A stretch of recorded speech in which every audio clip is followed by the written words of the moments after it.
Third plan आता है हम लोगों का policy.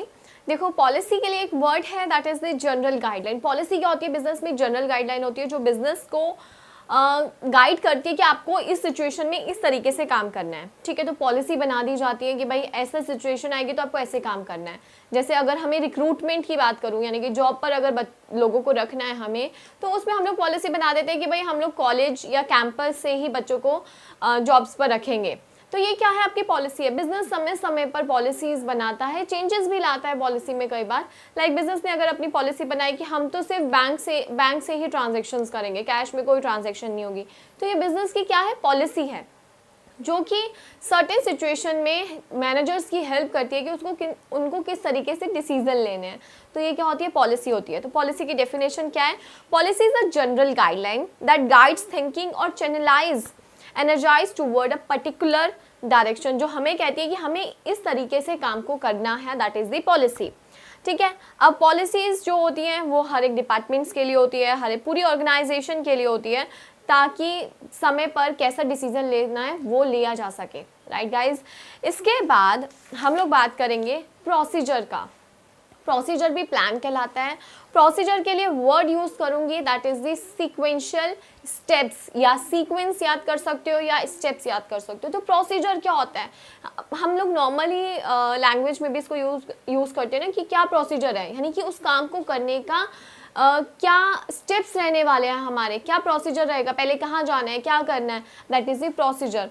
Procedure consists of a sequence of routine steps performed in a chronological order to carry out activities। जो एक पर्टिकुलर काम को करने का हमें ऑर्डर देते हैं कि इस डायरेक्शन में इस स्टेप्स वाइज हम लोगों को काम करना, दैट इज द प्रोसीजर।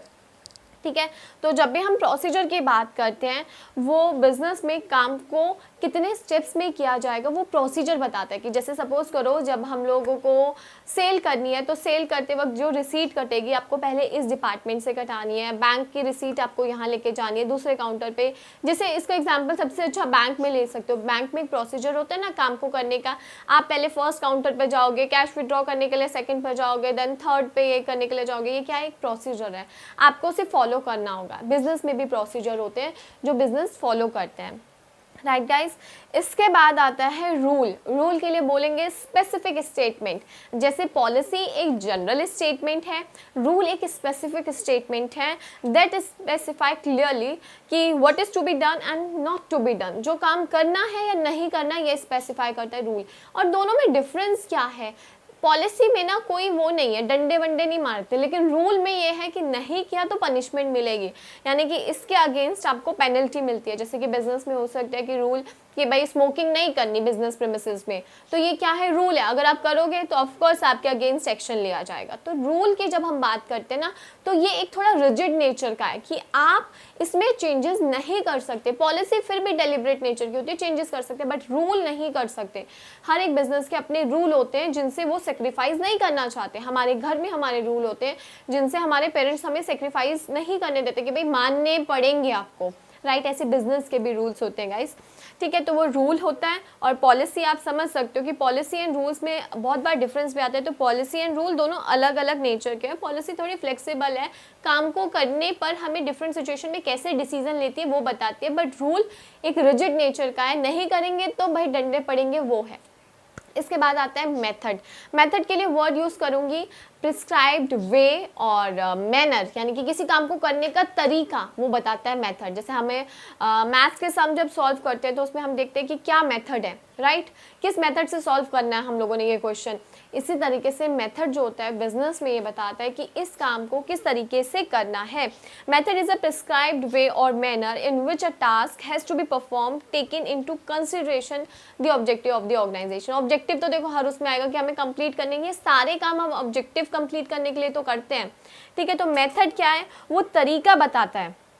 अब आपने जैसे प्रोसीजर में ज़्यादातर कंफ्यूज होते हैं कि प्रोसीजर और मेथड में क्या फ़र्क है। देखो प्रोसीजर आपको ये बताते हैं कि आपको यहाँ जाना है, ठीक है, पहले ये स्टेप चढ़ोगे, अब वो स्टेप पर आप चढ़ गए तो आप कौन सा मेथड करके उस काम को कंप्लीट कर सकते हो। जैसे बिजनेस में मेथड होता है कि भाई किस तरीके से ट्रेनिंग दी जाएगी एम्प्लॉयज़ को, ऑन दी जॉब ट्रेनिंग दी जाएगी, कैसे ट्रेनिंग दी जाएगी, तो वो मेथड अडॉप्ट करें कि हम इस काम को कैसे कर सकते हैं।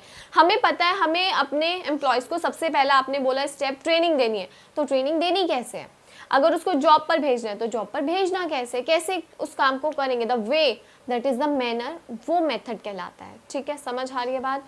इसके बाद आता है बजट। बजट के लिए एक वर्ड होगा दैट इज़ द स्टेटमेंट, ठीक है, जो कि फ्यूचर पीरियड के लिए होती है और न्यूमेरिकल टर्म में होती है। बजट हम नॉर्मली अपने घर में भी सुनते हैं, हर जगह सुनते हैं, टीवी पर भी सुनते हैं कि बजट आ गया, बजट आ गया। बजट क्या होता है, जब आप पहले से ही प्रिपेयर हो जाते हो, पहले से ही प्रिपरेशन हो जाती है कि ये इस टाइम पर हम लोगों ने खर्च करना है या रेवेन्यू इतना हम लोगों को अर्न करना है, उसका बजट आ जाता है। बिजनेस में हमेशा बजट प्रिपेयर किए जाते हैं, कैश बजट, सेल बजट, कि इस समय पे कैश बजट कितना रहेगा, सेल बजट क्या रहेगा, हमें कितनी सेल करनी है, हमारे क्या टारगेट्स रहेंगे, दैट इज द बजट।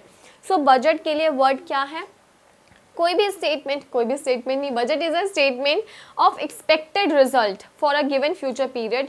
जैसे हम लोगों को जब भी आप जॉब करने जाओगे तो आपको बजट दे देते हैं, भैया ऐसे काम करना है, इतने में करना है, दैट इज द बजट, आपको पहले से बता दिया है। सो वो बजट होता है। बिजनेस में भी इसी तरीके से बजट्स बनते हैं जिनको ध्यान में रखते हुए हमें अपनी एक्चुअल परफॉर्मेंस करनी होती है।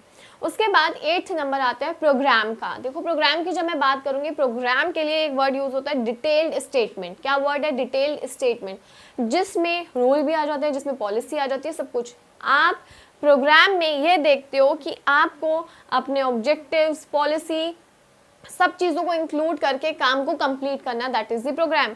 Programme are detailed statement about a project which outline the objective, policy, procedure, rule, सारी चीज़ें इसमें आ गई to implement any course of action, ताकि हम लोग काम को कंप्लीट कर सकें, दैट इज़ द प्रोग्राम। अब अगर हमें बाहर घूमने जाना है तो हम प्रोग्राम बनाते हैं, क्योंकि उसमें सारी चीज़ें आती हैं, हमें कैसे काम करना है, पहले क्या होगा, दूसरी बार क्या होगा, तीसरी बार क्या होगा, that is the programme.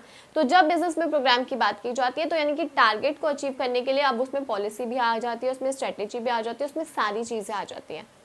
Right guys, तो ये थे 8 types of plan. I hope आप लोगों को समझ आए हैं। अगर आपको कोई भी डाउट है तो आप मेरे से इंस्टाग्राम या यूट्यूब पर पूछ सकते हो। और ये था हमारा प्लानिंग चैप्टर। और अगर आपने अभी तक मेरे चैनल को सब्सक्राइब नहीं किया गाइज तो सब्सक्राइब कीजिए, बेल आइकन को प्रेस कीजिए for new videos and like करिए अगर ये वीडियो आपको पसंद आई है तो। Thank you.